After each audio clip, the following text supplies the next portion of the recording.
Ladies and gentlemen, the President of the United States.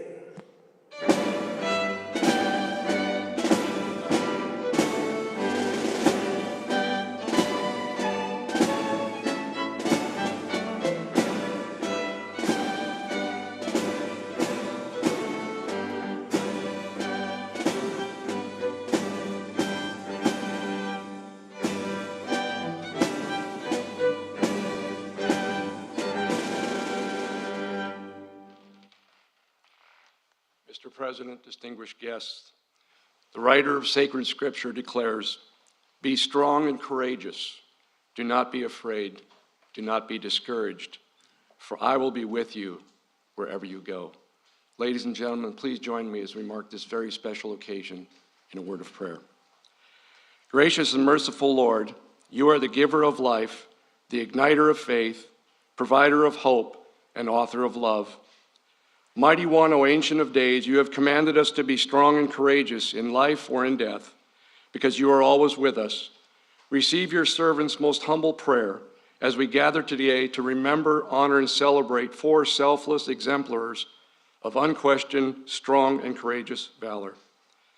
Staff Sergeant Edward Kenishiro, Specialist Dwight Birdwell, Specialist Dennis Fujii, and Major John Duffy's strong and courageous actions in Vietnam inspire us all. Each of these men distinguished himself at the risk of their own lives above and beyond the call of duty. Lord, you provided our nation and our army a Buffalo soldier imbued with the courage to believe we can, we will, the commitment of a cavalry raider who was prepared and loyal, the care of a combat medic to preserve life, and the character of a special forces warrior to free the oppressed. When our nation asked who will go, each of these men declared, "Here am I, send me." Today, a grateful nation bestows its highest honor to these men of valor who look not only to their own needs, but to the needs of others in time of extreme crisis. Almighty God, be present with us during this ceremony as we recognize the intrepid service of these heroes. Richly bless the recipients we honor today, along with the many family members, comrades in arms, and dear friends who support them. May the actions of these men in the crucible of combat inspire others to acts of personal courage and selfless service. Guide our nation and leaders. Preserve us all under the canopy of your everlasting love and care. It is in your majestic and mighty name I pray. Amen.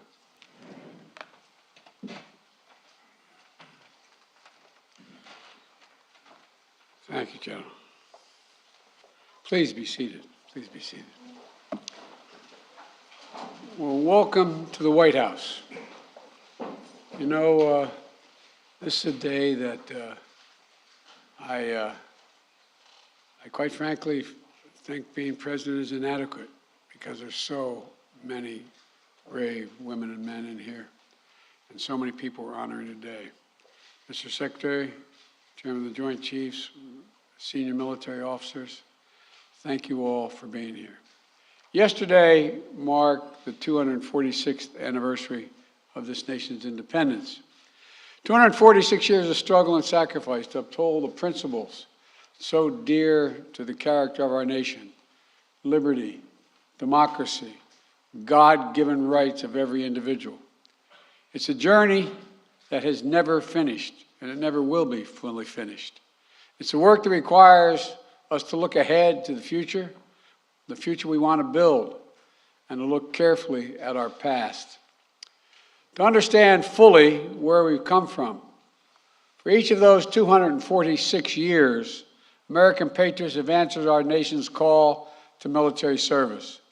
They stood in the way of danger, risked everything, literally everything, to defend our nation and our values. However, not every service member has received the full recognition they deserve. Today, we're setting the record straight. We're upgrading the awards of 4 soldiers who performed acts of incredible heroism during the Vietnam conflict, to respect the conspicuous gallantry and the intrepid ability of their service. I mean, it's just astounding when you hear what each of them have done. They went far above and beyond the call of duty. It's a phrase always used, but it takes on life when you see these men. To the late Staff Sergeant Edward M. Kennesiro, to Specialist 5, Dwight W. Birdwell, to Specialist 5, Dennis M. Fuji, and to Major John Duffy. I'm proud to finally award our highest military recognition, the Medal of Honor, to each of you, one posthumously. It has been a long journey to this day for those heroes and their families, and more than 50 years have passed, 50 years since the jungles of Vietnam, where as young men these soldiers first proved their mettle. But time has not diminished their astonishing bravery, their selflessness in putting the lives of others ahead of their own, and the gratitude that we as a nation owe them. December 1, 1966, Staff Sergeant Kennesiro was an infantry squad leader. His platoon was navigating toward what seemed to be a peaceful village. It was an ambush. A vastly superior force of North Vietnamese troops was concealed within the village, protected by fortified bunkers, underground tunnels, and a big trench that ran through the entire village. As Staff Sergeant Kennesiro led his squad to the east of the village, two other squads headed straight in, where the enemy opened fire on them with machine guns and small arms fire, killing the platoon leader, the point man, and pinning down two squads. Hearing the battle unfold, Staff Sergeant Kennesiro moved his squad toward the sound of the firing, where he quickly jumped into action. The machine gun fire suppressing his platoon mates was coming from a big trench. It had to be stopped. He ordered his men to take cover, and then he advanced alone toward the enemy position, armed with 6 grenades and his M16. Laying flat on the ground, Staff Sergeant Kennesiro hurled his first grenade. It sailed directly through the aperture of the bunker, taking out the machine gunner in the first throw. He then jumped into the trench alone, moved along the trench for 35 meters, clearing the enemy as he went. As his head would emerge above the trench, as he yelled, "Grenade!" Then his platoon would lose sight of him and hear it explode. By the time he was done, the two other squads were able to stand up, collect their dead and injured, and recognize and reorganize the fight, and successfully withdraw from the village. According to the eyewitnesses' account of the battle from Staff Sergeant Haskett, Kennesiro's bravery in single-handedly clearing the trench averted what might have been, quote, a disaster for the whole platoon. Born and raised in Hawaii, the son of Japanese immigrants, a proud husband and father of 4, Staff Sergeant Kennesiro continued his service with his unit in Vietnam until he was killed in action by hostile gunfire on March 6, 1967. Today, his memory lives on in the lives he saved, in the legend of his fearlessness, and in the hearts of the family he left behind.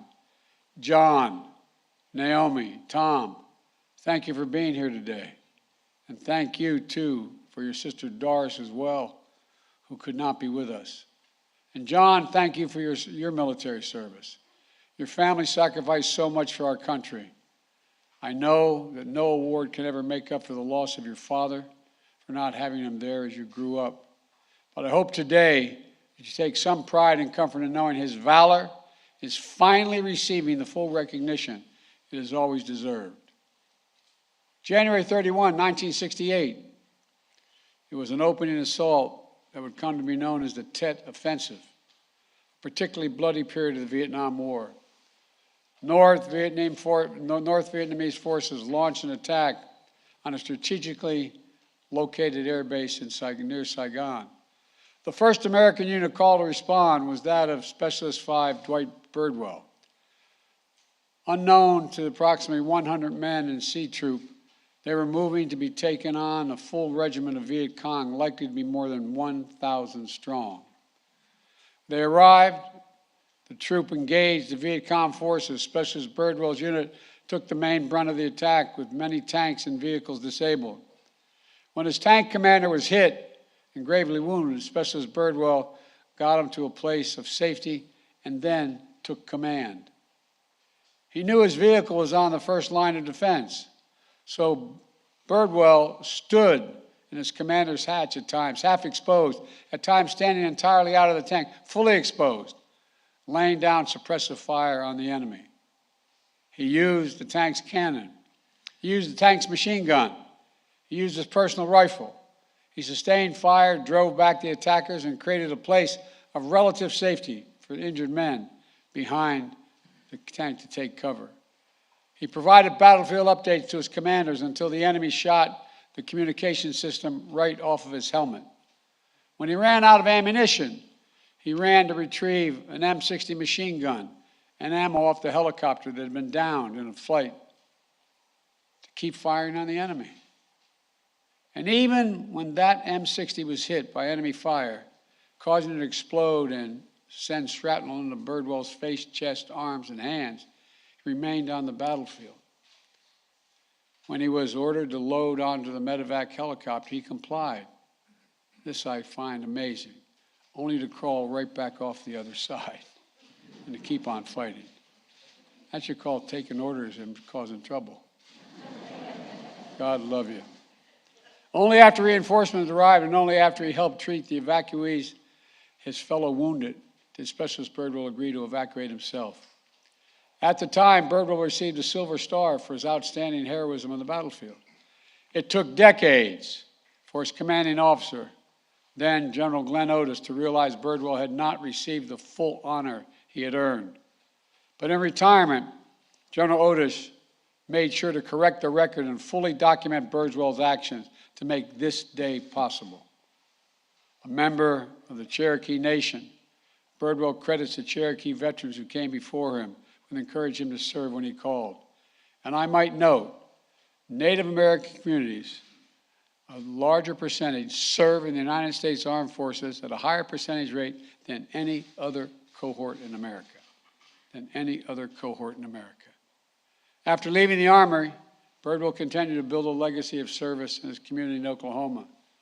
He started his own law firm, served for 12 years on the Cherokee Nation Supreme Court, and he passed that legacy of service down to his daughter, Stephanie Birdwell, who's with him today, and who serves as the director of the Office of Tribal Relations at the Department of Veterans Affairs.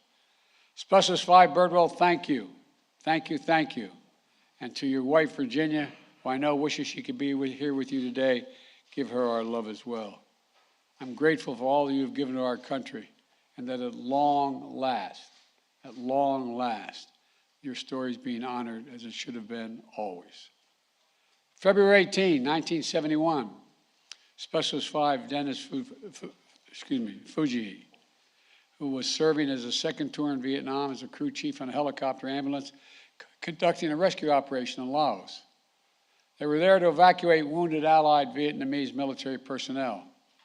But as their chopper attempted to land, it became the target, sustaining heavy damage that caused them to crash land in the middle of the conflict.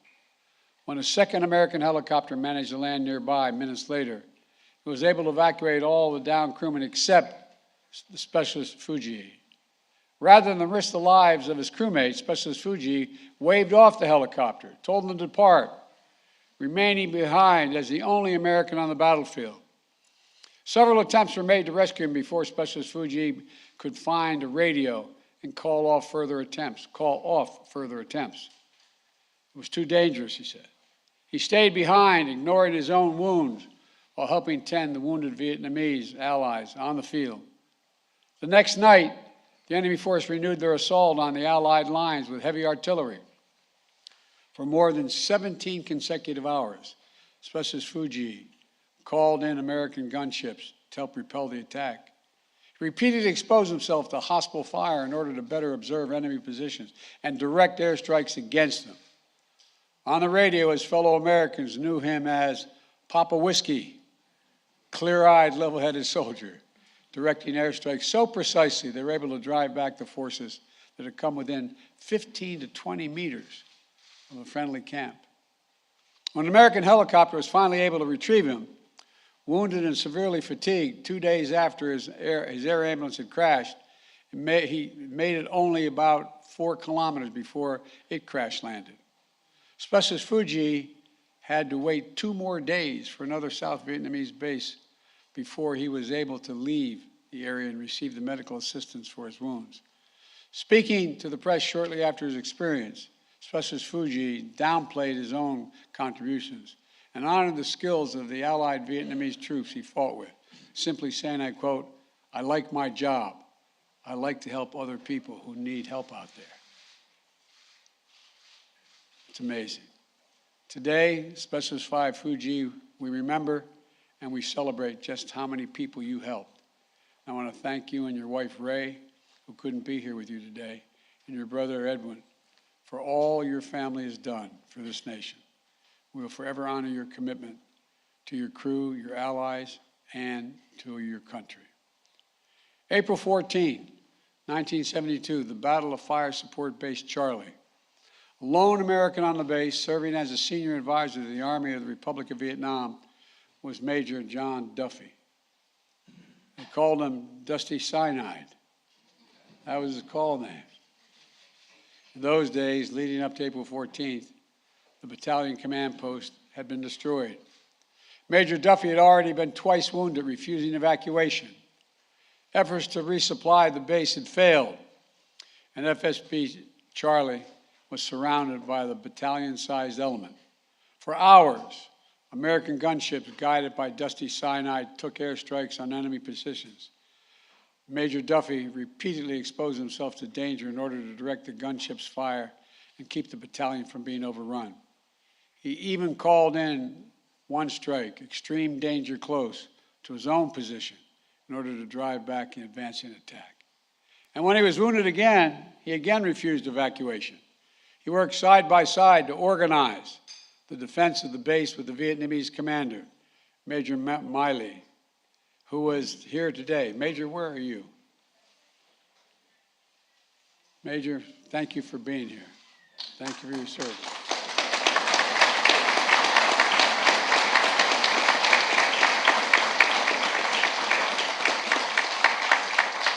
It's an honor to have you here.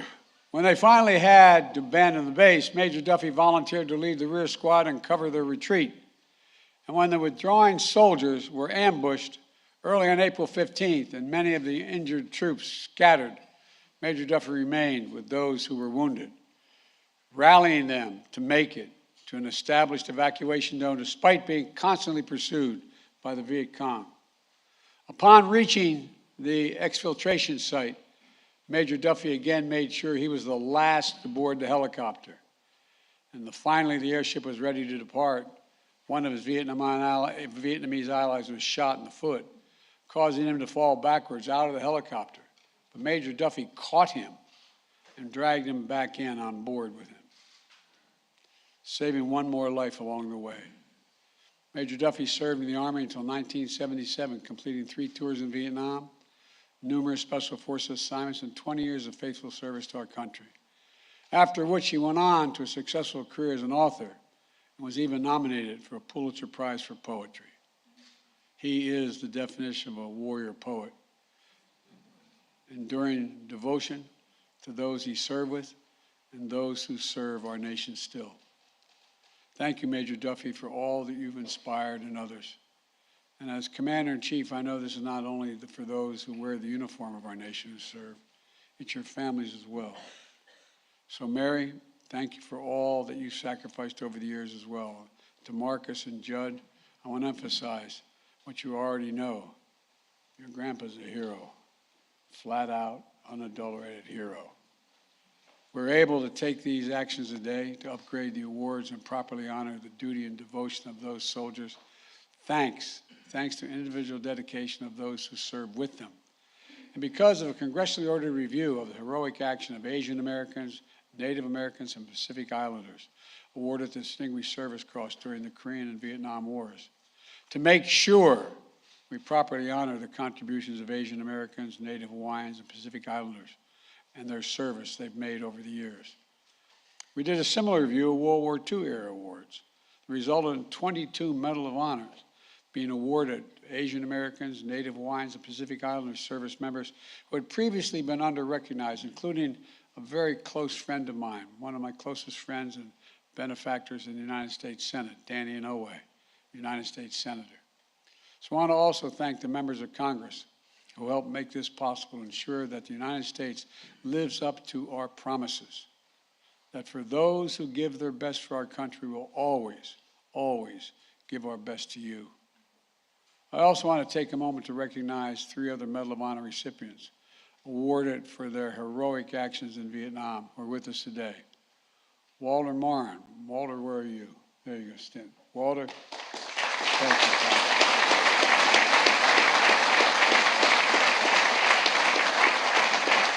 And James McLuhan.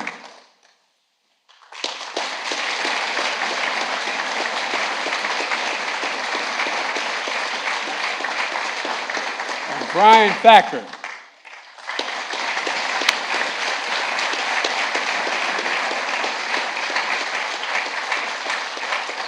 Thank you for being here to help us recognize these newest honorees. And I want to also note that last week we lost a giant in this community. Herschel Woody Williams passed away at the age of 98, the last Medal of Honor recipient of World War II. Honored by President Harry Truman for his valor during the Battle of Iwo Jima, Woody Williams will soon lie in honor in the United States Capitol. And his passing is a reminder what so many Americans of our greatest generation sacrificed to preserve liberty, democracy, and for our nation and for the world. Now it's my great honor to ask for the citations to be read as we award the Medal of Honors to the late Staff Sergeant Edward N. Kaneshiro, Specialist 5 Dwight D. Birdwell, Specialist 5 Dennis M. Fuji, Major John J. Duffy. Thank you all, and may God protect our troops. Thank you. For my staff tonight.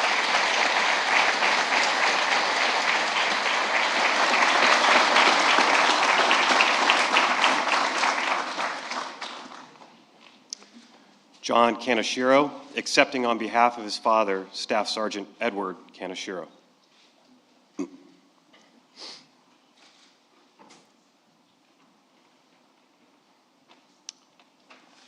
Attention to orders.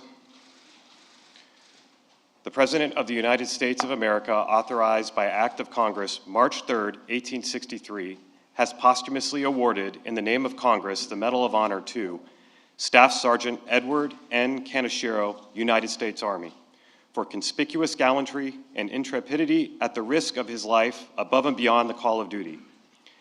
Staff Sergeant Edward N. Kaneshiro distinguished himself by acts of gallantry and intrepidity above and beyond the call of duty while serving as an infantry squad leader with Troop C, 1st Squadron, 9th Cavalry, 1st Cavalry Division near Pha Hu 2, Kim Song Valley, Republic of Vietnam, on 1 December 1966.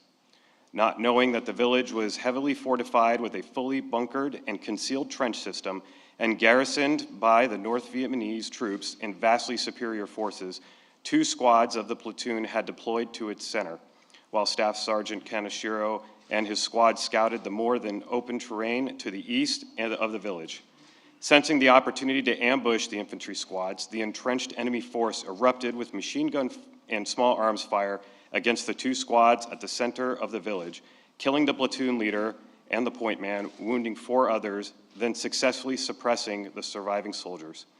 Staff Sergeant Kaneshiro moved with his men to the sounds of the fire, swiftly reading the situation, seeing that the fire from the trench had to be stopped if anyone was to survive.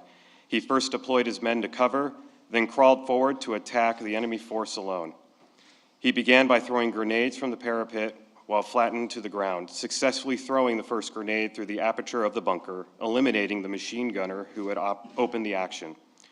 With 5 grenades remaining and his rifle to sustain the assault, Staff Sergeant Kaneshiro jumped into the trench to sweep its length where it fronted the 2 pinned squads. Over the distance of about 35 meters, he worked the ditch alone, destroying 1 enemy group with rifle fire and 2 others with grenades. By the end, by the end of his sweep, the able-bodied survivors of the 2 squads were again standing and preparing to move the dead and wounded. Staff Sergeant Kaneshiro's actions enabled the orderly extrication and reorganization of the platoon, which ultimately led to a successful withdrawal from the village. Staff Sergeant Kaneshiro's conspicuous gallantry and uncommon heroism under fire are in keeping with the highest traditions of the military service and reflect great credit upon himself, his unit, and the United States Army. Signed, Joseph R. Biden, the President of the United States.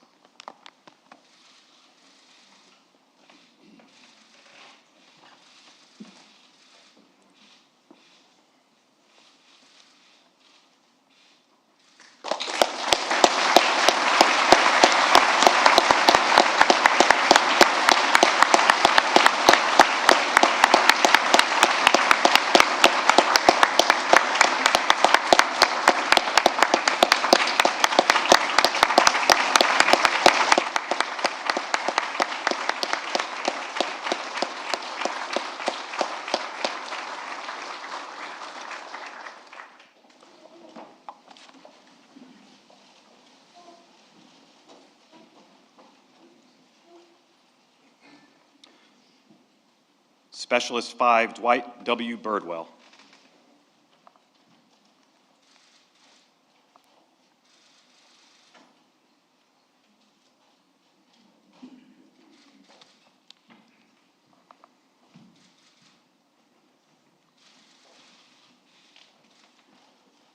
Attention to orders. The President of the United States of America, authorized by Act of Congress, March 3, 1863, has awarded in the name of Congress the Medal of Honor to Specialist 5 Dwight W. Birdwell, United States Army, for conspicuous gallantry and intrepidity at the risk of his own life above and beyond the call of duty. Specialist 5 Dwight W. Birdwell distinguished himself by acts of gallantry and intrepidity above and beyond the call of duty while serving with C Troop, 3rd Squadron, 4th Cavalry, 25th Infantry Division in the Republic of Vietnam on 31 January 1968. On this date, C Troop was ordered to move south to help repel an enemy attack on Ton Son Nhut Air Base. As the C Troop column of tanks and armored personnel carriers approached the west gate of Ton Son Nhut Air Base, it became under intense enemy fire from a building at its right. Unbeknown to C Troop, it had driven directly into an enemy force consisting of 3 battalions.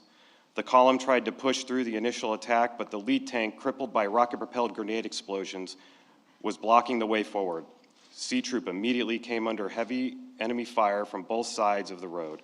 Specialist 5 Birdwell, upon seeing that his tank commander was wounded by enemy fire, immediately went to his aid. Under intense enemy fire, he lowered the injured tank commander to the ground and moved him to safety. Specialist 5 Birdwell then, with complete disregard for his own safety, mounted the tank and assumed the tank commander's position. Standing in the tank commander's hatch with the upper half of his body exposed to heavy enemy fire, Specialist 5 Birdwell used the enemy tank's 50 caliber machine gun and 90 millimeter main gun to suppress the enemy attack. With ammunition for the 90 millimeter main gun exhausted, he continued to fire the 50 caliber machine gun until it overheated. At this point, Specialist 5 Birdwell, rather than abandoning his position, continued to engage the enemy with his M16 rifle, sometimes exposing his entire body to fire in order to engage the enemy from a better vantage point. When a U.S. helicopter crashed nearby, Specialist 5 Birdwell, under withering enemy fire, dismounted and moved to the helicopter where he retrieved 2 M60 machine guns and ammunition. After giving 1 M60 and ammunition to a fellow soldier, he remounted his tank and used the other M60 to again engage the enemy. Specialist 5 Birdwell continued to engage the enemy with complete disregard for his own safety until the M60 he was firing was hit by enemy fire. Specialist 5 Birdwell, now wounded in the face, neck, chest, and arms, dismounted the tank but refused to be medically evacuated. Instead, Specialist 5 Birdwell, under enemy fire, rallied fellow soldiers to advance toward the front of the armored column where they set up a defensive position by a large tree. From this position, he and the other soldiers engaged the enemy with M16 fire and grenades.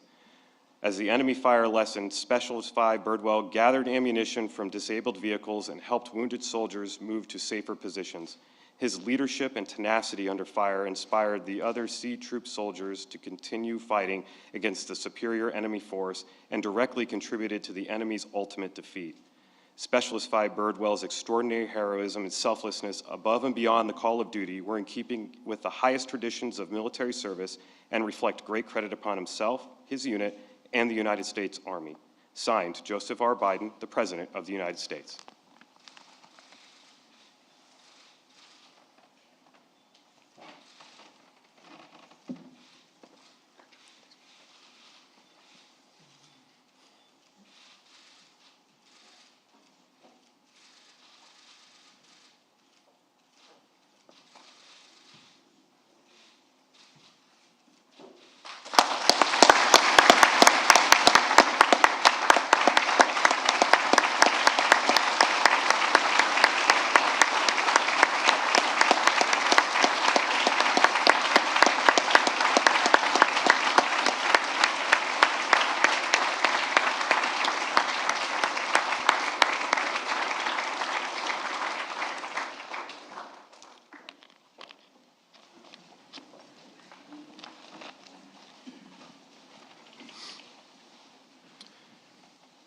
Specialist 5, Dennis M. Fujii.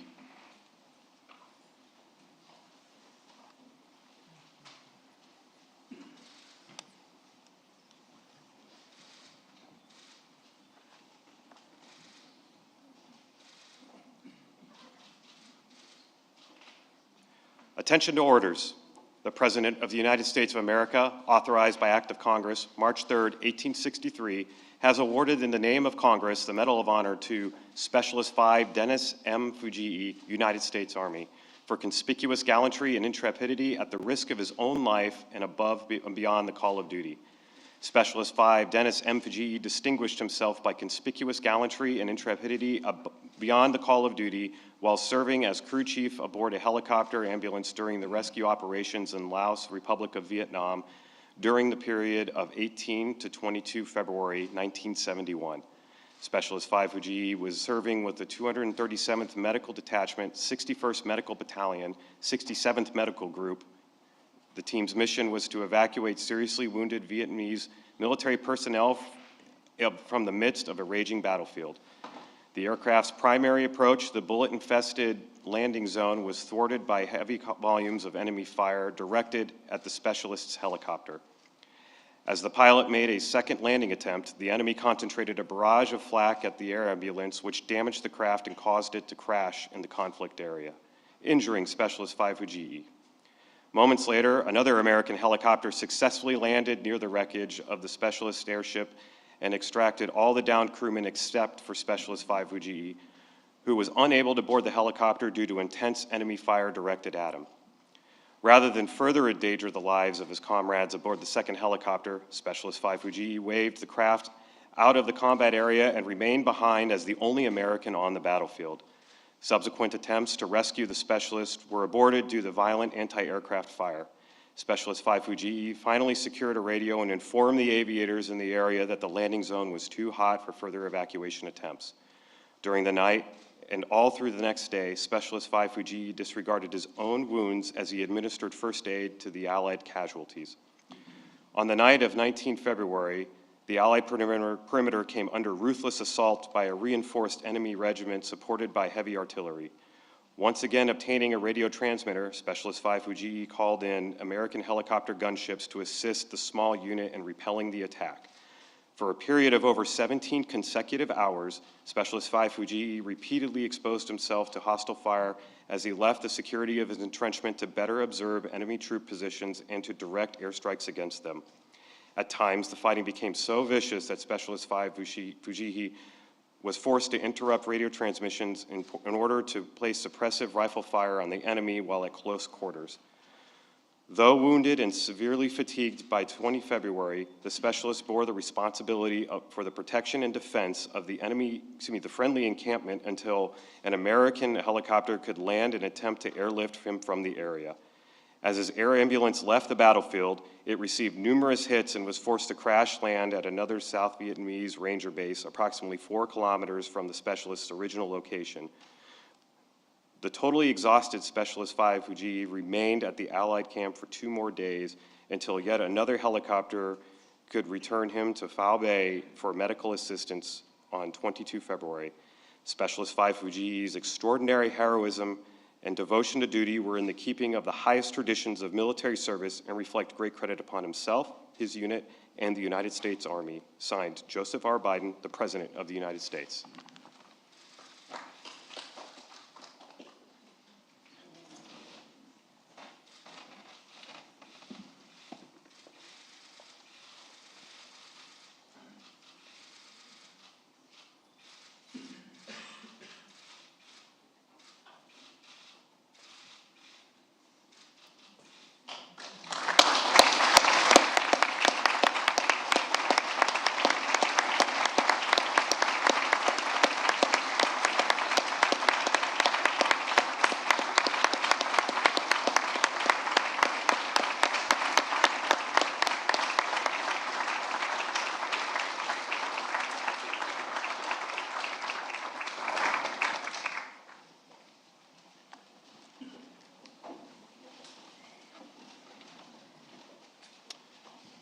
Major John J. Duffy.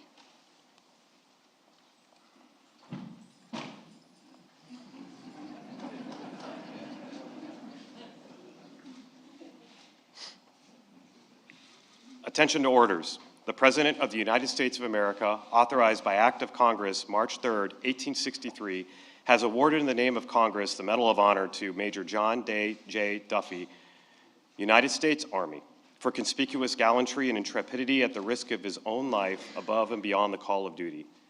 Major John J. Duffy distinguished himself by acts of gallantry and intrepidity above and beyond the call of duty while serving as the senior advisor to the 11th Airborne Battalion, 2nd Brigade, Airborne Division, Army of the Republic of Vietnam and the Republic of Vietnam during the period of 14 to 15 April 1972. In the 2 days preceding the events of 14 to 15 April 1972, the commander of the 11th Airborne Battalion was killed, the battalion command post was destroyed, and Major Duffy was twice wounded but refused to be evacuated. Then on 14 April, Major Duffy directed the defense of Fire Support Base Charlie, which was surrounded by a battalion-sized enemy element. In the morning hours, after a failed effort to establish a landing zone for resupply aircraft, he moved close to the enemy anti-aircraft positions to call in airstrikes.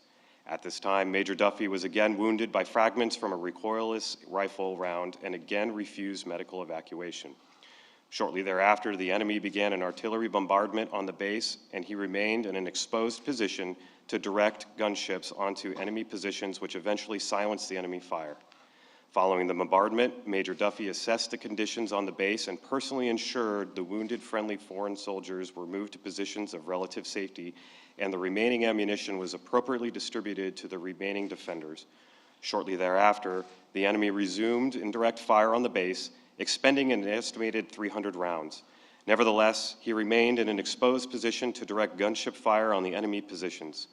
In the late afternoon hours, the enemy began a ground assault from all sides of the fire base, and Major Duffy moved from position to adjust fire, spot targets for artillery observers, and ultimately to direct gunship fire on a friendly position which had been compromised. As the evening wore on, it became clear that the defenders could not withstand the overwhelming enemy forces, and he began to organize an evacuation of the fire base under the cover of night. With the goal of a complete withdrawal, Major Duffy was the last man off base, remaining behind to adjust covering fire from gunships until the last possible moment. When the acting battalion commander was wounded, he assumed command of the evacuation and maintained communication with available air support to direct enemy fire on the enemy.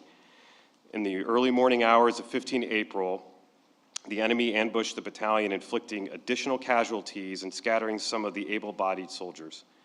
Major Duffy organized defensive positions during the ambush and ensured the friendly foreign forces could successfully repulse the enemy. After withstanding the ambush, he led the evacuees, many of whom were significantly wounded, to an established evacuation area, despite continually being pursued by the enemy.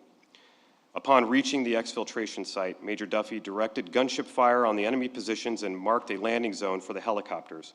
Only after ensuring all of the evacuees were on board did Major Duffy board while also assisting a wounded friendly foreign soldier in with him. Once on board, he administered aid to a helicopter door gunner who had been wounded during the evacuation. Major Duffy's extraordinary heroism and selflessness above and beyond the call of duty were in keeping with the highest traditions of military service and reflect great credit upon himself, his unit, and the United States Army. Signed, Joseph R. Biden, President of the United States.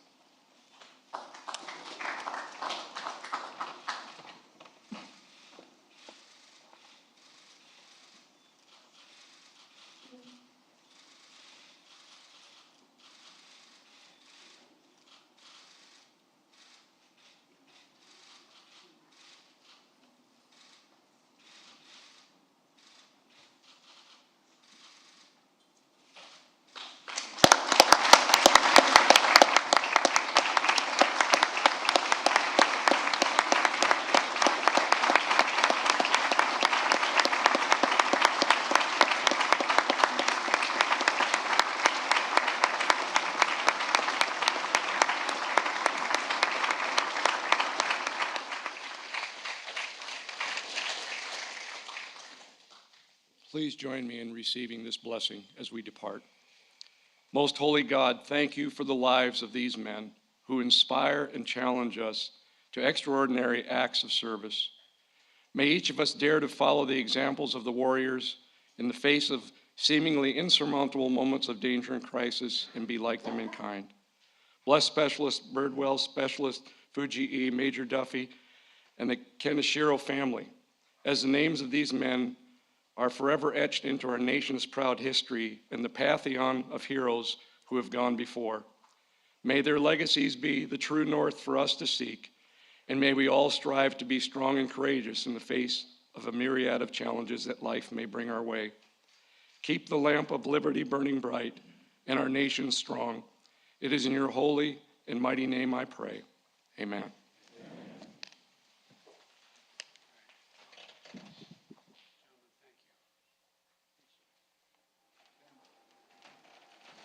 I think we're dismissed.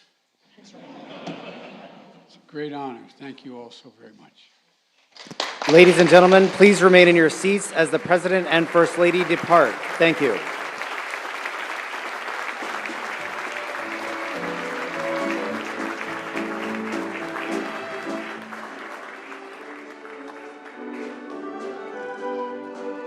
Mr. President, do you plan to go to Highland Park, sir? Do you and the First Lady plan to visit Chicago? Mr. President, will you visit Highland Park? Are you concerned about your performance in the midterms?